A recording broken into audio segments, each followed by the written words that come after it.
அந்த ப்ரோஸை தான் பார்க்க போறோம். வந்து யார் எழுதியிருக்கா? ஜவஹர்லால் நேரு. அவர் எழுதின ஒரு லெட்டர், ஒரு கடிதம். அவரோட டாட்டர் இந்திரா அவங்களுக்கு எழுதுறாங்க. இந்திரா காந்திக்கு என்ன எழுதுறாங்க, என்ன சொல்ல வராங்கிறது தான் இந்த பாடத்துல பார்க்க போறோம். ரொம்ப இன்ட்ரெஸ்டிங்கா இருக்கும். இப்ப நம்ம எல்லாருக்குமே பிறந்த நாள் அப்படின்னா நம்ம வீட்டுல இருக்கவங்க நம்மள கொண்டாடுவாங்கல்ல. ஏன்னா எல்லாருக்குமே அவங்களோட பிறந்த நாள் வந்து ரொம்ப ஸ்பெஷல். ஏன்னா ஒரு சின்ன சின்ன பரிசா இருக்கட்டும், இல்லாட்டி அம்மா வந்து நமக்கு விதன்னையா சமைச்சு கொடுக்கறதா இருக்கட்டும், எல்லாமே அன்னி தேதியில வந்து ஒரு ஸ்பெஷலா தான் இருக்கும். ஒரு நம்ம வெளியில போவோம், நம்மள சார்ந்த ஃப்ரெண்ட்ஸோ இல்லாட்டி நம்ம உறவுக்காரங்க எல்லாரும் எங்கேயாவது வெளியில ஜாலியா போயிட்டு வரலாம். கோயிலோ அந்த மாதிரி ஏதாவது ஒரு புனிதமான இடத்துக்கு நம்ம போயிட்டு வருவோம். நல்லா ஜாலியா சந்தோஷமா இருப்போம் இல்லையா? நம்ம அம்மா அப்பா நம்மள சார்ந்தவங்க வந்து அவங்களால எப்படிலாம் நம்மள வந்து சந்தோஷப்படுத்த முடியுமோ அப்படி பண்ணுவாங்க. இப்ப நெஹ்ரு அவர் பொண்ணுக்கு வந்து எப்படி பண்றாரு, என்ன செய்யறாரு, இந்த ஒரு லெட்டர்ல வந்து என்ன சொல்ல வர்றாருங்கிறது தான் நம்ம இந்த ப்ரோஸ்ல பார்க்க போறோம். ஓகே, பார்க்கலாமா?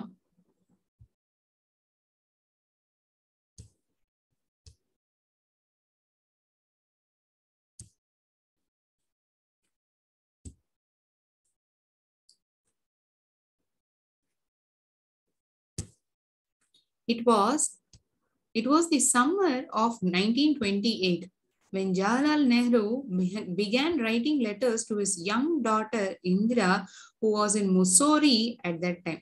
அந்த காலகட்டம் வந்து ஒரு 1928. அப்ப நெஹ்ரு வந்து என்ன பண்றாரு, அவரோட பொண்ணுக்கு வந்து கடிதம் எழுத ஆரம்பிக்கிறாரு இந்திராவுக்கு. அப்ப அந்த சமயத்துல வந்து இந்திரா காந்தி வந்து முசோரியில இருந்தாங்க. ஓகே, இப்பதான் நமக்கு வாட்ஸ்அப்பு, போனு, மெயிலு இதெல்லாம் வந்துருச்சு, வீடியோ கால்ல பேசிக்கிறது. அந்த நாள்ல எல்லாம் அப்படி கிடையாது. கடிதத்து மூலியமா தான் ஒரு விஷயத்த வந்து தெரிவிச்சாங்க இல்லையா? இந்த நாட்கள்ல வந்து எப்படி ஒரு டெக்னாலஜி அட்வான்ஸ்மெண்ட் இருக்கோ அந்த நாட்கள்ல அப்படி கிடையாது. கடிதம் ஒரு வழிதான், லெட்டர் மூலியமா தான் விஷயத்த வந்து பகிர்ந்துக்க முடிஞ்சது. சோ அதே போலதான் நேரு வந்து அவர் பொண்ணுக்கு கடிதம் எழுதுறார். In his letters he speaks to his daughter on a wide range of topics. அவரோட லெட்டர்கள்ல நிறைய விஷயங்கள்ல வந்து அவர் பொண்ணை வந்து சொல்றாரு, பகிர்ந்துக்கிறார். இன்க்ளூடிங் லாங்குவேஜஸ், ஒரு நிறைய பாஷைகள் பத்தி இருக்கலாம், நிறைய விஷயம், நிறைய பாஷைகள், ஒரு ஹிஸ்டரி, ஜியோகிராஃபி, சயின்ஸ், எபிக்ஸ், கதைகள், ரொம்ப evolution. When Indira was about to turn 13 in 1930, Nehru started sending her more detailed letters. இந்திராவுக்கு வந்து கிட்டத்தட்ட ஒரு 13 வயசு ஆகிற கட்டத்துல நேரு வந்து நிறைய கடிதங்கள், நிறைய டீட்டெயில்டா ஒரு விஷயத்த வந்து விவரமா விளாவரியா சொல்றதுதான் டீடைல்டு அப்படின்னு சொல்லுவோம் இல்லையா? சோ அந்த மாதிரி அவர் பொண்ணுக்கு கடிதம் எழுத ஆரம்பிக்கிறார். These letters contain his understanding of world which he wanted to further impart to his daughter. அவங்க பொண்ணுக்கு வந்து தெரிவிக்கணும் இந்த உலகம் எப்படி, அவருடைய புரிதல் வந்து அவர் பொண்ணுக்கு வந்து தெரிவிக்கணும்னு ஆசைப்படுறார். Even while he was in prison, he wanted to make sure that his child is not devoid of her father's teachings. தெரியாம போறது, அது வந்து பெறாம போயிடக்கூடாது. ஜெயில அந்த அப்பா இருந்தாலும் தான் பொண்ணுக்கு வந்து என்ன விஷயங்கள்லாம் சேர்க்கணும், ஒரு அப்பா ஸ்தானத்துல இருந்து பாக்குறது என்ன விஷயத்தெல்லாம் கொடுக்கணும், அதெல்லாம் வந்து ரொம்ப கவனமா இருங்க. டிவாய்ட் அப்படின்னா லேக்கிங், பெற்றிராத. Okay. Over the next 4 years, Nehru continuously wrote to his daughter from prison and his words are still inspiring. இப்பவும் ஊக்குவிக்கிற மாதிரி தான் இருக்கு அவரோட வார்த்தைகள். இப்ப படிச்சு பார்த்தோம்னா கூட அவர் பொண்ணுக்கு எழுதின கடிதங்கள் தொடர்ந்து எழுதினார். ஒரு 4 வருஷத்துக்கு ஜெயில இருந்தபடியே அந்த லெட்டர்கள்லாம் இப்ப படிக்கிறதையும் ரொம்ப நம்மள வந்து ஊக்குவிக்குது, இன்ஸ்பயர் பண்றது.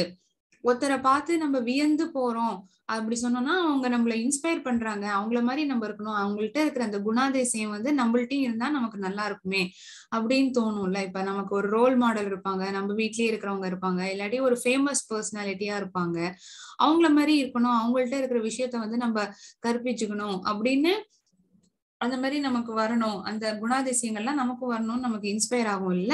சோ அது மாதிரிதான் இப்பவும் அவரோட கடிதங்கள்லாம் இன்ஸ்பைரிங்கா இருக்கு. The letters written by Nehru from various prisons in British India to his daughter Indira were published in 1942 as a book called Glimpses of World History. அவர் நிறைய லெட்டர்ஸ் எழுதினார் இல்லையா, அவர் பிரிசன்ல இருந்த போது, ஜெயில இருந்த போது, அந்த பிரிட்டிஷ் காலகட்டம், ஆங்கிலேயர்கள் வந்து இந்திய நாட்டை வந்து ஆண்ட காலகட்டம், அப்ப அவர் வந்து ஜெயில இருந்தார். சோ அத வந்து அவர் அந்த லெட்டர்கள்லாம் சேகரிச்சு வச்சு அது ஒரு புக்காவே வந்து வெளியிட்டாங்களாம். அது என்னன்னு, கிளிம்சஸ் ஆஃப் வேர்ல்ட் ஹிஸ்டரி. எந்த ஆண்டுல? 1942ஆம் ஆண்டுல அதை வெளியிடுறாங்க. It is a collection of 196 letters on world history. 196 கடிதங்கள், வேர்ல்டு ஹிஸ்டரியிலேயே இல்லாத அளவுக்கு 196 லெட்டர் வந்து அதுல பப்ளிஷ் பண்ணிருக்காங்க.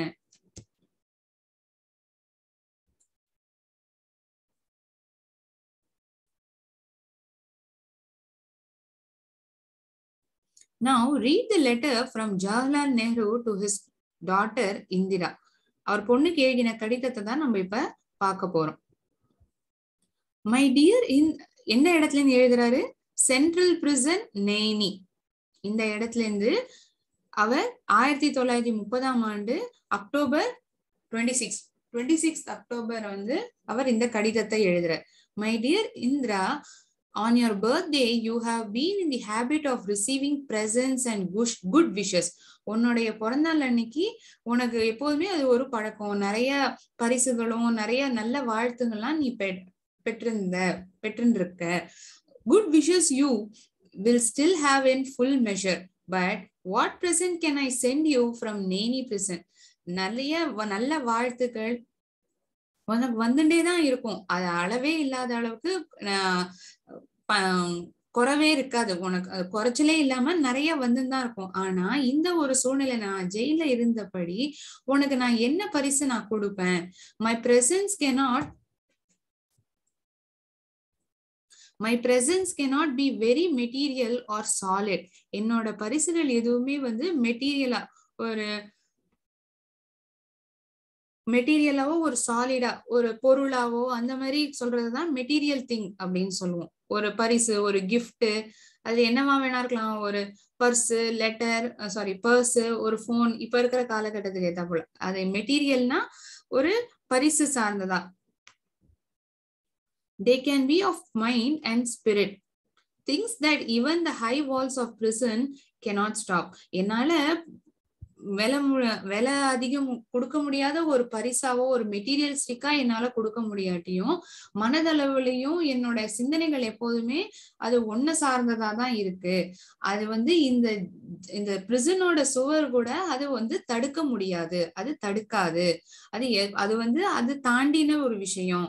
இந்த பிசிக்கல் பிரசன்ஸை தாண்டி என்னுடைய எண்ணங்கள், உன்னை பத்தியே ஓடிட்டு இருக்கிற இந்த சிந்தனைகள், என்னோட ஸ்பிரிட், இது வந்து இந்த ஜெயில், இந்த சிவரை தாண்டி ஒரு பெருசான ஒரு விஷயம். You know, sweetheart, how I dislike sermonizing and doling out good advice. உனக்கு தெரியும் தானே கண்ணா, எனக்கு வந்து இந்த மாதிரி ஒரு விஷயம் கொடுக்கறதோ இல்லாட்டி செர்மனைசிங் அப்படின்னா ஒரு டெலிவரிங் அ லாங் டாக், நிறைய நேரத்துக்கு ஒரு விஷயத்த வந்து பத்தி பேசுறது, ஒரு மாரல் ஸ்பீச்சா இருக்கலாம், அதெல்லாம் வந்து செர்மன் அப்படின்னு சொல்லுவாங்க. SERMON. ஒரு லாங் டாக், ஒரு மாரல் ஸ்பீச் உள்ள இததான் டாக்க தான் வந்து செர்மன் அப்படின்னு சொல்லுவாங்க. டோலிங், DOLING, கிவிங், கொடுக்கறது, ஒரு கொடுத்தல், அதுதான் வந்து டோலிங் சொல்லுவாங்க. Out of good advice. I have always thought that the best way to give out what is right and what is not right, what should be done and what should not be done, is not by giving a sermon. இந்த மாதிரி ஒரு பெரிய speech ஒரு உரையாடல், பெரிய உரையாடல்ல தான் எது correct, எது சரி, எது தப்பு, எது செய்யணும், எது செய்யக்கூடாதுங்கிறது இந்த ஒரு பெரிய சர்மன் கொடுத்துதான் அதை வந்து வெளிப்படுத்தணுங்கிறது கிடையாது. But by talking and discussing and out of discussion sometimes a little bit of truth comes out. இந்த மாதிரி ஒருத்தருக்கு ஒருத்தர் உரையாடுறத பை டாக்கிங் அண்ட் டிஸ்கஸிங், ஒரு விஷயத்த பகிர்ந்துக்கிறத, அதுல இருந்து வந்து உண்மை வந்து வெளியில வருது. I have liked my talks with you and we have discussed many things. எனக்கு உன்னோட பேசுறது, உன்னோட இருக்கிற அந்த கம்யூனிகேஷன், நான் உரையாடுறது வந்து எனக்கு அது ரொம்ப பிடிச்சிருக்கு. நான் அதுல வந்து நிறைய விஷயத்த வந்து உன்கிட்ட நான் பகிர்ந்திருக்கேன். But the world is wide and beyond our world lie other wonderful and mysterious worlds. இந்த உலகம் வந்து ரொம்ப பெருசு, நம்மளோட கற்பனையை தாண்டினது. அது வந்து ரொம்ப பெருசான ஒரு விஷயம். ஆனா அதையும் தாண்டி நிறைய மர்மமான விஷயங்களும் நிறைய நல்ல விஷயங்களும் இருக்கு. None of us need ever be bored or imagine that we have learned everything worth learning and becoming very wise. நமக்கு வந்து எல்லாமே தெரிஞ்சுட்டோம், இதுக்கு மேல தெரிஞ்சுக்கிறது ஒண்ணும் இல்ல அப்படிங்கிறது ஏதாவது ஒரு சூழ்நிலை இருக்கா என்ன? நம்ம ஒரு நாளுமே ஒரு விஷயம் கத்துட்டே தானே இருக்கோம். இப்ப நம்மளே நம்ம வாழ்க்கையில தினைக்கும் ஒரு புதுசா ஒரு விஷயம் கத்துக்கிறோம். ஒண்ணு நம்ம கூட இருக்கிறவங்கள்ட்ட இருந்தா இருக்கட்டும், இல்ல நம்ம போற பள்ளிக்கூடத்துல இருந்தா இருக்கட்டும், நம்ம நண்பர்கள் அவங்க கிட்ட இருந்தும் தினைக்கும் ஒரு விஷயம் கத்துட்டே இருக்கோம். ஒரு சின்ன விஷயம், ஒரு எறும்பு, பூச்சி, அதையே நம்ம உன்னிச்சு கவனிச்சா கூட அதுல இருந்து கூட நம்மளால ஒரு விஷயம் கத்துக்க முடியுது இல்லையா? அதே போலதான் அவரும் இங்க சொல்றார்.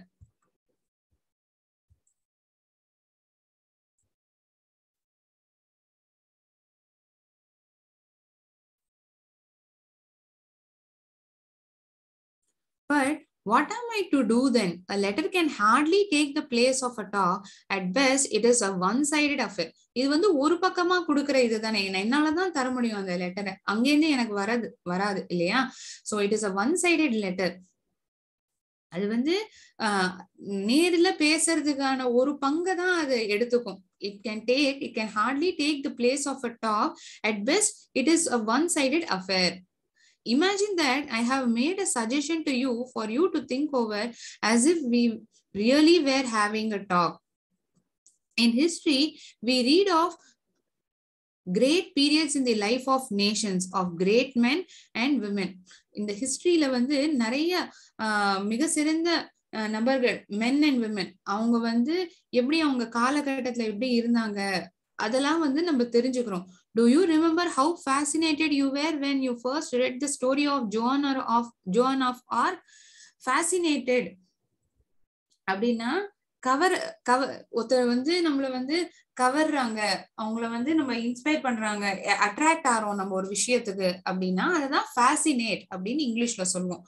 எக்ஸ்ட்ரீம்லி அட்ராக்டட், அது வந்து நம்மள ஈர்க்கிறது அந்த விஷயம், அததான் வந்து ஃபேசினேட்டட் அப்படின்னு சொல்லுவோம். அது வந்து நம்மள கவர்றது. இப்போ ஒரு பளிச்சுன்னு ஒரு கலர் தெரியுது நம்ம கண்ணுக்கு முன்னாடி அப்படின்னா திடீர்னு அந்த படத்தோட கலர் தானே நம்ம கண்ணை பறிக்கிறது. சோ அது நம்மள கவருது இல்லையா, அதுதான் ஃபேசினேட்டட். எதை பத்தி ஃபேசினேட் ஆனாங்கன்னு சொல்றாங்க? Do you remember how fascinated you were when you first read the story of Joan of Arc? Joan of Arc, அந்த அவங்களோட புஸ்தகத்தை வந்து படிச்சோன்னா நீ எவ்வளோ அட்ராக்ட் ஆன அவங்களுக்குன்னு உனக்கு தெரியுமா? ஞாபகம் இருக்கா? இந்த ஜோன் ஆஃப் ஆர்க் அப்படிங்கிறவங்க யாருன்னா, அவங்க வந்து ஒரு நேஷனல் ஹீரோயின். எந்த நாட்டுக்கு? பிரான்ஸ் நாட்டுக்கு. அவங்க வந்து இந்த பிரெஞ்சு ஆர்மியை வந்து ரொம்ப வெற்றிகரமா நடத்தினாங்க. அந்த ஆங்கிலேயர்கள் வந்து பிரான்ஸை வந்து கேப்டிவேட் பண்ணணும், காங்கர் பண்ணணும் அப்படின்னு நினைக்கிறத அவங்க வந்து சக்சஸ்ஃபுல்லா அதுக்கு வந்து எதிர்த்து போராடினாங்க. அதுதான் அவங்கதான் ஜோன் ஆஃப் ஆர்க்குங்கிறவங்க. அவங்க யாருன்னா ஒரு national heroine of France. And how your ambition was to be something like her. நீ அவங்க புஸ்தகத்தை படிச்சோன்னா நீ தேதியில உனக்கு எப்படி இருந்தது? உன்னுடைய கனவே வந்து அவங்கள மாதிரி இருக்கணுங்கிறது தான் உன்னுடைய குறிக்கோளா இருந்தது, ஆம்பிஷனா இருந்தது. Ordinary men and women are not usually heroic. They think of their bread and butter of their children. சாதாரண ஒரு ஆணோ பெண் நபரோ வந்து வீரமா ஒரு விஷயத்த வந்து யோசனை பண்ண மாட்டாங்க. தன் தினசரி வாழ்க்கைய வந்து எப்படி பணம் சம்பாதிக்கணும், குழந்தைகளை வந்து எப்படி பாத்துக்கணும், அந்த அளவுலதான் சிந்தனைகள் இருக்கும். ஆனா எக்ஸ்ட்ராடினரி பீப்புள், இப்ப இந்த மாதிரி ஒரு பெண்மணிகள், இந்த மாதிரி ஒரு ஹீரோயிக் வீரமான ஒரு நபர்கள் இருக்க, அவங்க வந்து நம்மள வந்து ஈர்க்குவாங்க, ஒரு இன்ஸ்பிரேஷனா இருப்பாங்க நமக்கு, இல்லையா? So ordinary people, they are only worried about household things. ஒரு குழந்தைகளை பத்தின கவலையோ, அடுத்தது நம்ம எப்படி வாழ்க்கை நடத்த போறோம், அந்த மாதிரிதான் இருக்கும். ஆனா ஹீரோயிக் பீப்புளோட இது வந்து அவங்களோட குறிக்கோள் வந்து வேறையா இருக்கும். But a time comes when a whole people come interested in a great cause. ஒரு நிறைய நபர்கள் ஒரு காலகட்டத்துல வந்து ஒரு பெரிய விஷயம், ஒரு பெரிய குறிக்கோளுக்காக வருவாங்க. Then history helps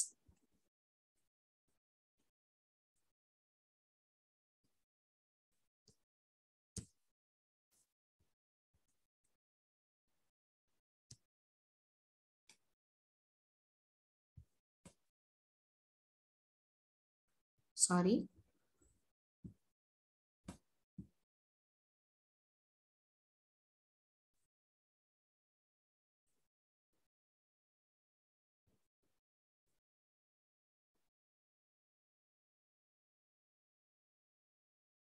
then history even simple ordinary men and women to become heroes.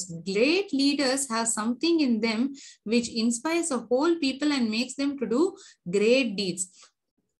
The great leaders, இப்ப நம்ம காந்தியா இருக்கட்டும், நிறைய பெரிய லீடர்ஸ் எல்லாம் இருந்தாங்க இல்லையா நம்ம இந்திய நாட்டுக்கு, அவங்க எல்லாம் வந்து நிறைய மக்களை வந்து இன்ஸ்பயர் பண்ணுவாங்க, ஊக்கமிப்பாங்க, நிறைய நல்ல விஷயங்கள் செய்யணும். அவங்க வந்து தன் வாழ்க்கை, தன் குடும்பம், தன்னை சார்ந்தவங்களை பத்தின எண்ணம் மட்டும் இருக்காது, அவங்களோட குறிக்கோளே வந்து வேறையா இருக்கும்.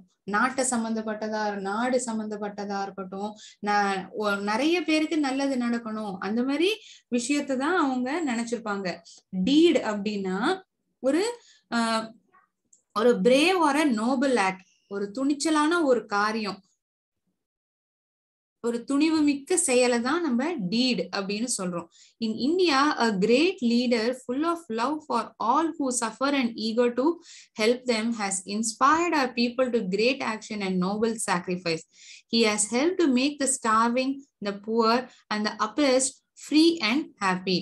நம்ம இந்திய நாட்டுல ஒரு சிறந்த லீடர், அவர் வந்து நிறைய அன்போடையும் நிறைய அனுபவிச்சிருக்கார், நிறைய கஷ்டங்களை அனுபவிச்சிருக்காரு, அதுலயுமே நிறைய பேருக்கு உதவி செய்யணும், நிறைய பேருக்கு வந்து அவர் இன்ஸ்பிரேஷனா இருந்திருக்காரு, நிறைய நல்ல விஷயம் செய்யணும், நோபல் விஷயம்னா ஒரு சிறந்த விஷயத்த செய்யணும், ஒரு சாதாரண மனுஷன் ஒரு விஷயத்த செய்யாதத தனித்துவமா பண்றது, ஒரு துணிச்சலோட செய்யறது நோபல் ஆக்ட், அததான் சொல்லுவோம். Noble sacrifice. He has helped to make the starving, the poor and the oppressed free and happy. Starvingனா ரொம்ப காலமா பசியில வறுமையிலேயே இருக்கிறது, பட்டினியா இருக்கிறது, அததான் வந்து ஸ்டார்விங் அப்படின்னு சொல்லுவோம். இங்கிலீஷ்ல சொன்னா suffering or dying from hunger. Bapuji is in prison, but the magic of his message has stolen the hearts of India's millions. பாபுஜிங்கிறது யாரு? காந்தி அவர்களை தான் வந்து செல்லமா பாபுஜி அப்படின்னு அழைக்கிறாங்க. But the magic of his message has stolen the hearts of India's millions. ஆனா அவர் கொடுத்த ஒரு மெசேஜ், அது வந்து நாட்டுல இருக்க பல கோடி மக்களோட மனதை வந்து ஈர்த்திருக்கு, கவர்ந்திருக்கு. Men and women and even little children come out of their little shells and become India's soldiers of freedom. நிறைய ஆணா இருக்கட்டும், பெண்ணா இருக்கட்டும், சின்ன குழந்தைகளாவே இருக்கட்டும், அவங்க வீட்டுல இருந்து வெளியில வந்து இந்தியாவோட சோல்ஜர், சிப்பாயா வந்து வெளிவந்திருக்காங்க. In India, today we are making history, and you and I are fortunate to see this happening before our eyes and to take some part ourselves in great drama. நம்ம நாட்டுல வந்து இதை நம்ம கண் முன்னாடி பாக்குறது வந்து நம்ம ரொம்ப கொடுத்து வச்சிருக்கோம். நம்ம கண் முன்னாடி இந்த மாதிரி ஒரு விஷயங்கள் நடக்குது, இந்த மாதிரி ஒரு நபர் வந்து நம்மள ஈர்க்கிறாங்க, இன்ஸ்பயர் பண்றாங்க, நிறைய நோபல் விஷயம் எல்லாம் செய்யறத வந்து நம்ம கண்கூட நம்ம பாக்குறோம். இது வந்து ஒரு பெரிய பாக்கியமா இருக்கு நமக்கு அப்படின்னு அவர் சொல்றார். if we are to be India's soldiers, we have to respect India's honor, and that honor is a sacred trust. நம்ம இந்திய நாட்டுக்கான சிப்பாயா இருக்கோம் அப்படின்னா நம்மளுடைய நாட்டுடைய புகழை வந்து நம்ம தான் வந்து மதிக்கணும். அதை வந்து நம்ம நல்லா பாதுகாக்கணும். நம்ம தான் அதுக்கு மேல நம்பிக்கையை வைக்கணும்.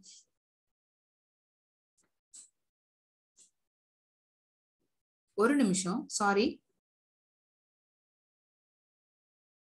It is to be continued. It is no easy matter to decide what is right and what is not. அது வந்து ஒரு ரொம்ப சுலபமான ஒரு விஷயம் இல்ல. எதுவுமே வந்து எது சரி எது தப்பு அப்படிங்கிறது நிர்ணயிக்கிறது வந்து அவ்வளவு சுலபமான ஒரு விஷயம் இல்ல. One little test I shall ask you to apply whenever you are in doubt. ஒரு சின்ன ஒரு டெஸ்ட், ஒரு பயிற்சி மாதிரி உனக்கு கொடுக்கணும்னு நான் நினைக்கிறேன். ஏதாவது ஒரு சூழ்நிலை வந்து உனக்கு சந்தேகமா இருக்கும்னா அந்த மாதிரி சமயத்துல என்ன பண்ணணும்னு அவர் சொல்றாரு. இது நம்ம எல்லாருமே நம்ம வாழ்க்கையில பின்பற்றணும். Never do anything in secret or anything that you would wish to hide. எந்த ஒரு விஷயத்தையுமே ஒரு மறைமுகமா ரகசியமா பண்ணணும்னு நினைக்காத. அதை மறைச்சு பண்ணணுங்கிறது என்னைக்குமே நினைக்காத. For the desire to hide anything means that you are afraid. நீ ஏதாவது ஒரு விஷயத்த மறைக்கணும் அப்படின்னு நீ நினைக்கிறேன்னா நீ அதை வந்து பார்த்து பயப்படுற அப்படிங்கறதுதான் அர்த்தம். And fear is a bad thing. பயப்படுறது அது வந்து ஒரு கெட்ட விஷயம். And unworthy of you. உன்னை பத்தின ஒரு நல்ல அபிப்பிராயத்தையோ உன்னை பத்தின ஒரு நல்ல சிந்தனை வந்து இன்னொருத்தவங்களுக்கு வந்து அது கொடுக்காது. Be brave and all the rest follows. துணிச்சலா இரு, தைரியமா இரு, நல்லது வந்து எப்போதுமே நடக்கும். அதுக்கு தானாவே நல்ல விஷயங்கள்லாம் வந்து பின்வரும் அப்படின்னு அவர் சொல்றார். எந்த ஒரு விஷயத்தையும் மறைக்க கூடாது, ரகசியமா வச்சுக்க கூடாது. எதுவா இருந்தாலும் தைரியமா ஃபேஸ் பண்ணணும், துணிச்சலா ஒரு விஷயத்த செய்யணும். அந்த மாதிரி நம்ம செஞ்சோம்னா அந்த விஷயத்துக்கான பலன் தானாவே பின்வரும் அப்படின்னு அவர் சொல்றார். You know that in our great freedom movement under Bapuji's leadership, there is no room for secrecy or hiding. நம்ம சுதந்திர போராட்டத்தின் போது அதுவும் நம்ம காந்தி அவருடைய லீடர்ஷிப் அந்த இதுல வந்து இந்த மறைக்கிறதுக்கோ ஏதாவது ஒரு ரகசியத்துக்கோ எந்த ஒரு இடமுமே கிடையாது. We have nothing to hide. எதுவுமே மறைக்கிறதுக்கே ஒண்ணுமே இல்ல. We are not afraid of what we do or what we say. ஏதாவது ஒண்ணு சொல்லணுங்கிறதுக்கு பயப்படவோ ஏதாவது சொல்லணுங்கிறதுக்கு தயக்கமோ எதுவுமே கிடையாது. We work in the sun and in the light.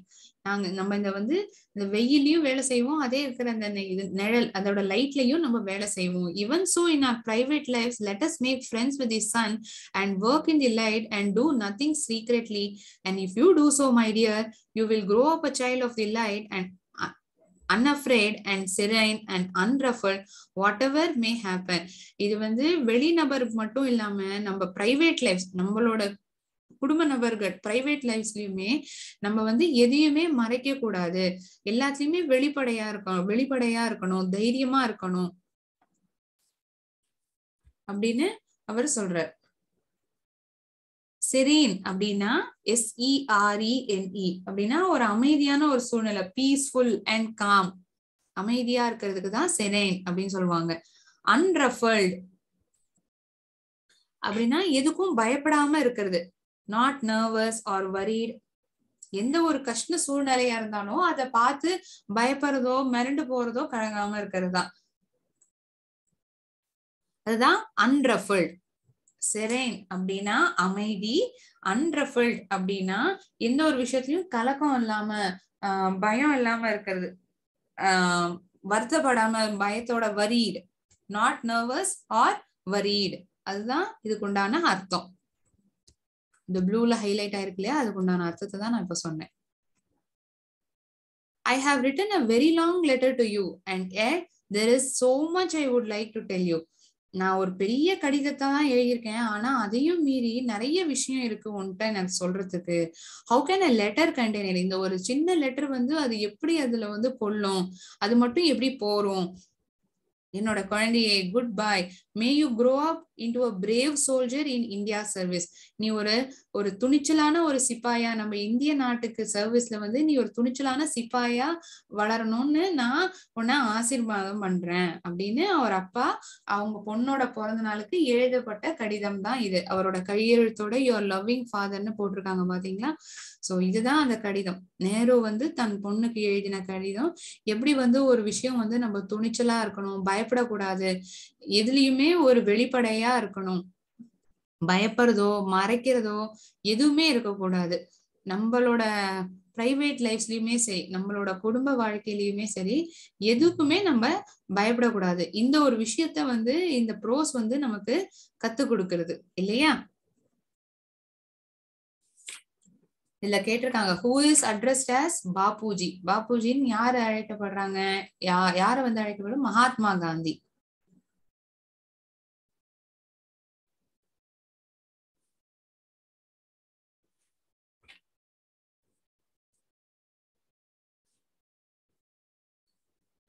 Nehru பத்தி கொஞ்சம் பார்க்கலாம். ஜவஹர்லால் நேரு வாஸ், அவரோட காலகட்டம் பார்த்தோம்னா 14 நவம்பர் 1889ல இருந்து 27 மே 1964 அந்த காலகட்டத்துல அவர் வாழ்ந்திருக்காரு.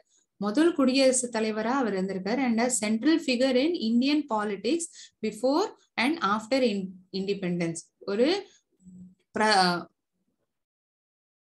ரொம்ப முக்கியமான ஒரு நபர் இந்தியன் பாலிடிக்ஸ்ல, சுதந்திரத்துக்கு முன்னாடியும் சரி அதுக்கப்புறமே சரி ஒரு சிறந்த நபரா இருந்திருக்கு, ஒரு சென்ட்ரல் ஃபிகரா இருந்திருக்கு. He emerged as an eminent leader of Indian independence movement under the tutelage of Mahatma Gandhi and served India as Prime Minister from its establishment as an independent nation in 1947 until his death in 1964.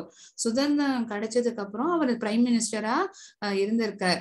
எப்போனா 1947ல இருந்து அவருடைய காலகட்ட முடிவு 1964 வரைக்கும். He is considered to be architect of modern Indian nation state, a sovereign, a socialist, secular, democratic republic. He was also known as Pandit Nehru, while many Indian children knew him as Uncle Nehru. அவர் வந்து பண்டிட் நெஹ்ரு அப்படின்னு அழைக்கப்படுறாரு. ஆனா நம்ம இந்திய நாட்டு குழந்தைகள்லாம் அவர் வந்து செல்லமா uncle Nehru அப்படின்னு சொல்றாங்க. நம்ம இந்த சில்ட்ரன்ஸ் டே வந்து இவரோட இதை வச்சுதானே கொண்டாடுறோம். ஏன்னா அவர் வந்து குழந்தைகிட்ட வந்து அவ்வளோ அன்பா நடந்துப்பாராம். செர்மான், அது வந்து என்னன்னா ceremony in which a priest gives a talk on a religious or a moral subject.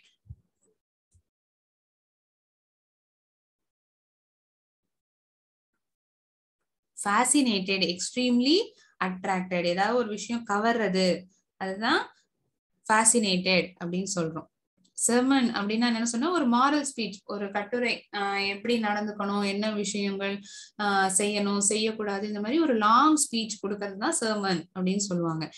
Deed, brave R a Nobel act, ஒரு துணிச்சல் மிக்க ஒரு செயலை, அததான் வந்து டீட் அப்படின்னு சொல்லுவோம். ஸ்டார்விங், ரொம்ப நேரமா பசியில இருக்கிறது, suffering R dyeing from hunger, அதுதான் ஸ்டார்விங் அப்படின்னு சொல்றது.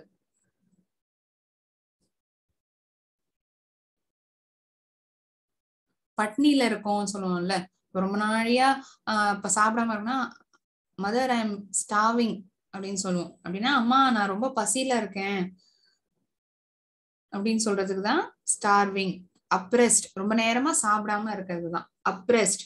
Governed in an unfair, cruel way and prevented from having opportunities and freedom. ரொம்ப ஒரு கொடூரமான விதத்துல வந்து நடத்தப்படுற ஒரு விஷயம், நமக்கு உண்மையா இருக்கிற வாய்ப்புகள், சுதந்திரம் அதெல்லாம் பறிக்கிறது ஒரு விஷயத்தான் அப்ரெஸ்ட் அப்படின்னு சொல்லுவோம். Sacred, consider to be Holi and deserving respect, ஒரு மரியாதை கொடுக்கத்தக்க ஒரு விஷயத்தையோ ஒரு புனிதமான ஒரு விஷயம், அதுதான் சேக்ரெட் அப்படின்னு சொல்லுவோம். செரெயின், அமைதியான ஒரு விஷயம், அதுதான் பீஸ்ஃபுல் அண்ட் காம் அப்படின்னு நம்ம இங்கிலீஷ்ல அதுக்கு அர்த்தமா பாக்குறோம். அன்ரஃபிள்ட், நாட் நர்வஸ் ஆர் வரிட்,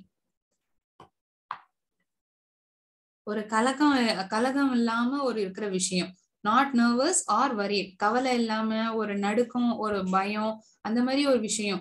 எப்போ நமக்கு ஒரு நடுக்கம், ஒரு பயம் எல்லாம் வரும். இப்ப நமக்கு ஒரு ரிசல்ட் வருதுன்னா அந்த நேரத்துல வந்து என்ன இருக்குங்கிறது ஒரு பதட்டம் இருக்கும்ல நம்ம மனசுல. கவலையும் இருக்கும். நிறைய வாங்கியிருப்போமா, நம்ம எழுதினதுக்கான மார்க் கிடைக்குமா, அந்த மாதிரி எல்லாம் இருக்கும்ல.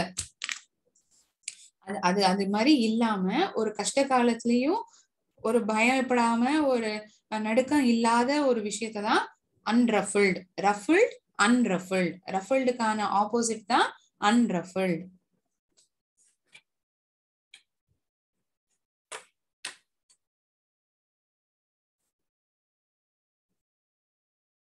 இன்னைக்கு சொல்லி கொடுத்த இந்த பாடத்துல ஏதாச்சும் டவுட் இருந்தா நீங்க கேட்கலாம்.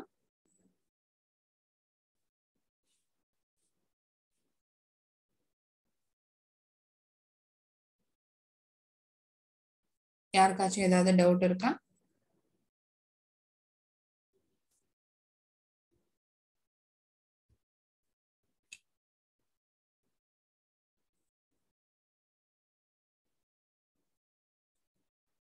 இந்த டெக்ஸ்ட் புக் உள்ளேயே இந்த பாடம் நடக்கிறத கேட்கப்பட்டிருக்க கேள்விக்கான பதில் பார்ப்போம். From which prison did Nehru right this letter? எந்த பிரிசன்ல இருந்து எழுதினாரு? சென்ட்ரல் பிரிசன், நெய்னி இன் உத்தரப்பிரதேஷ். இந்த லெட்டர் தூங்குற நேரத்திலேயே வந்து இதுதானே கொடுத்திருந்தது.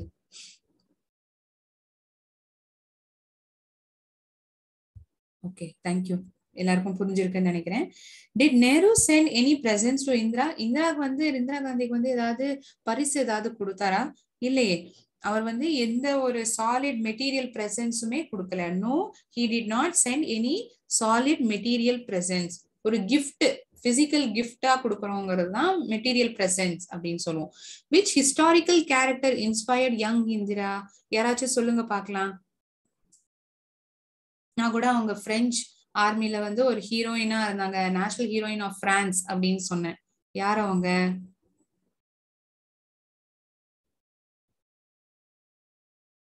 யாருக்காச்சும் தெரியுமா? Which historical character inspired young Indira? Indira Gandhi வந்து எந்த ஒரு கேரக்டர் வந்து அவங்களை ஈர்த்தது? சொல்லலாம் Gayatri.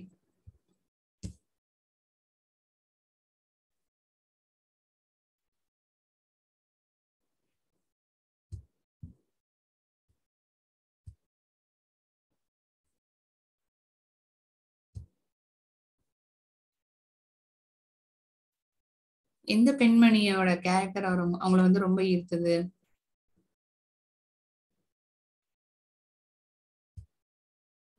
Gayatri, you raised your hand.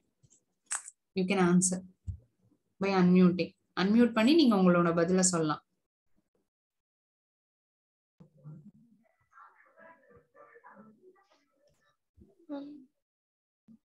Joan of Arc, ma'am. Correct, Dakana. Very good. Super.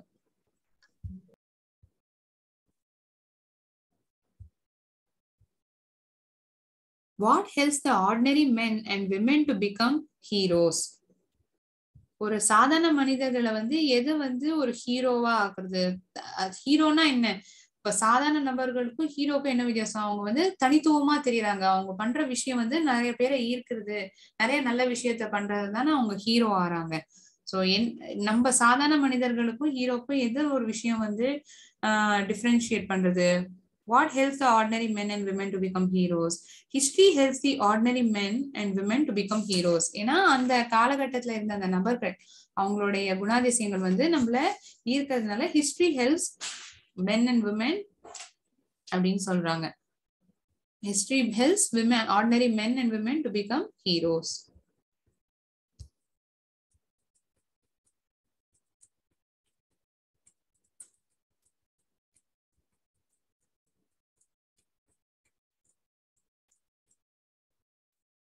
Who is addressed as Bapuji? தான் நம்ம பதில் பார்த்தோம். Mahatma Gandhiji. What should the soldiers of India respect?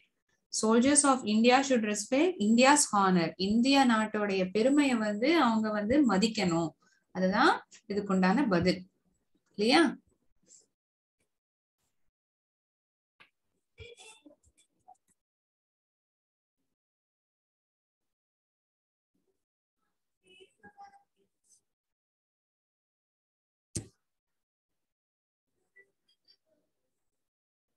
Okay, யாருக்காச்சும் ஏதாவது டவுட் இருந்தா இதுக்கு மேல ஏதாவது ஒரு வார்த்தை அதுக்கெல்லாம் கேட்கலாம்.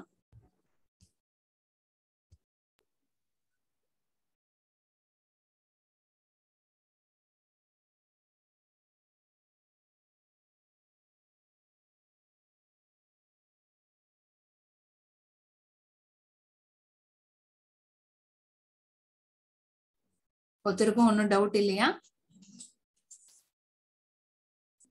Okay fine. இன்னைக்கு கிளாஸை நான் இதோட நிறுத்திக்கிறேன். அடுத்த கிளாஸ்ல ஒரு இன்ட்ரெஸ்டிங்கான டாபிக் இந்த பாடத்திலிருந்து நம்ம பார்க்க போறோம்.